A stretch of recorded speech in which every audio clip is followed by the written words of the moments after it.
America, we are approaching our 250th anniversary, and with the World Cup coming to the United States and millions of people visiting from around the world, it's been really interesting and it's been fun to watch. Visitors from all over the world are posting on YouTube how amazing America is. They talk about the size of our country, the size of our grocery stores. They talk about our national parks, the hiking and the fishing. They love our food, our recreation, and our hospitality. I mean, every day I look forward to watching these videos from tourists talking about things that they admire about America. And whether you agree with everything or not, it highlights an important principle. People appreciate things differently when they've lived without them. Recently, I've heard that immigrants who have come to America, they tend to be more successful than Americans born here. Why would that be? Because they came believing in the American dream. They believed that opportunity existed. They believed they could build a better future. And that belief influenced how they saw opportunities that many Americans may overlook. It reminds me of two principles that apply not only to countries, but to business, to faith, and to life itself. And here they are. We don't usually protect things we don't understand, and we rarely appreciate things we take for granted. So the question is,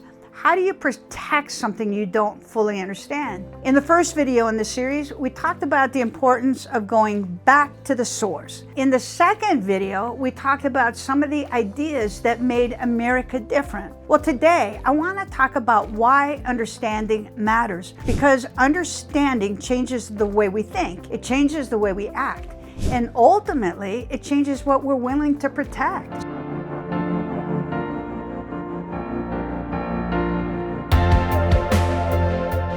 So the first principle is understanding creates value. Most people don't value something because they have access to it. They value it when they understand it. This is true in business, it's true in relationships, it's true in faith, and it's true with freedom. When I started my company, I learned very quickly how important the source documents were. Our articles of incorporation, our bylaws, other agreements were critical, because whenever questions came up, we didn't just rely on opinions or emotions, we always went back to the document. It matters in business, and it matters in a country too. America has source documents. We have the Declaration of Independence, we have the Constitution, we have the Bill of Rights. Those documents explain the principles this country was built on and how the system was designed to function. Let me give you an example. The Declaration of Independence, it contains one of the most important statements ever written about human freedom. It says, we hold these truths to be self-evident, that all men are created equal, that they are endowed by their Creator with certain unalienable rights, that amongst these are life,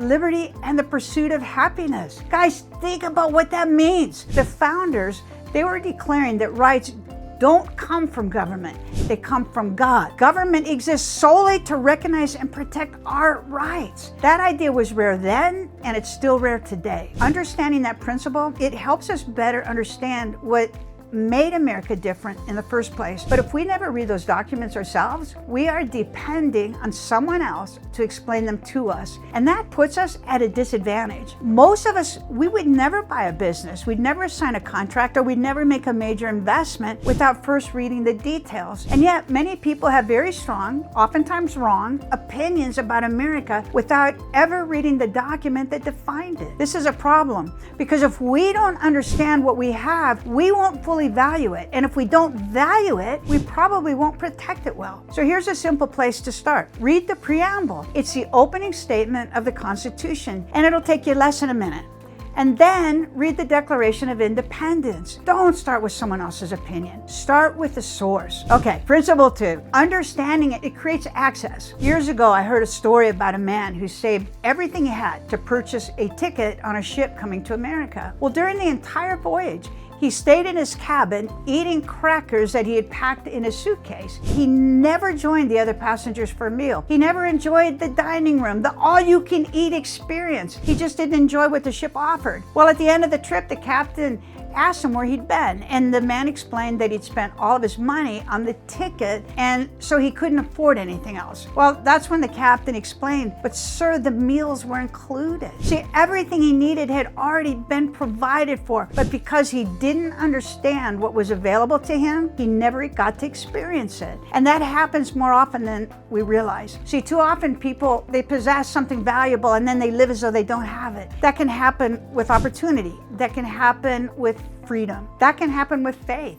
I see the same principle spiritually. The Bible is called a testament. Well, in other words, it's a will. In many ways, it describes the inheritance God has made available to us. And yet, many people leave it sitting on a shelf, collecting dust, and then they wonder why they never experienced its benefits. The document exists, but reading it, learning it, and then understanding it, that's what creates access to those benefits. The same principle applies to freedom, to opportunity, to citizenship. If we don't understand what we've been given, we will never fully benefit from it. We may take it for granted. We may even allow parts of it to slip away without realizing what we're losing. That's why understanding really matters. It's not just about information, it's about stewardship. Principle 3 is what you pass on depends upon what you preserve. Years ago, after my husband David died, I became a single mom raising my son Johnny. Well, because I traveled quite a bit for business, I had a very detailed trust. Every time before I boarded an airplane, I would show my son Johnny where the trust was, where it was located, and then I'd remind him why it mattered. I wanted him to know that if anything ever happened to me, everything he needed had already been provided for. But the trust, it wouldn't help him simply because it existed. It would only help if he knew where it was, understood it, and then knew how to legally claim what belonged to him. Understanding this principle is important because one generation has a responsibility to prepare the next. This is true in families, it's true in business, and it's true with freedom. Thomas Jefferson wrote, "Educate and inform the whole mass of the people. They are the only reliance for the preservation of our liberty." What he's saying is, liberty requires informed citizens. You cannot preserve what you refuse to understand. You cannot protect what you never study, and you cannot pass on what you never learn. That's why this does matter. As America is approaching its 250th anniversary, this is a great time to go back to the source. Read the Constitution. Read the Declaration of Independence. Study history for yourself, and then talk about it with your family, with your community. Ask questions like, what was this country built on? What rights were recognized? What responsibilities were expected? What principles made freedom possible? What made America different from so many other nations throughout history? Because if we truly understand what we've been given, we'll be much more likely to protect it, to preserve it, and to pass it on. And that's not just an American principle, that's a success principle. You cannot steward well what you don't understand, you cannot protect what you don't value, and you cannot pass on what you never took the time to learn. I'm Jan Craig, and know this, success, it's not about luck or chance, it's about alignment with true principles.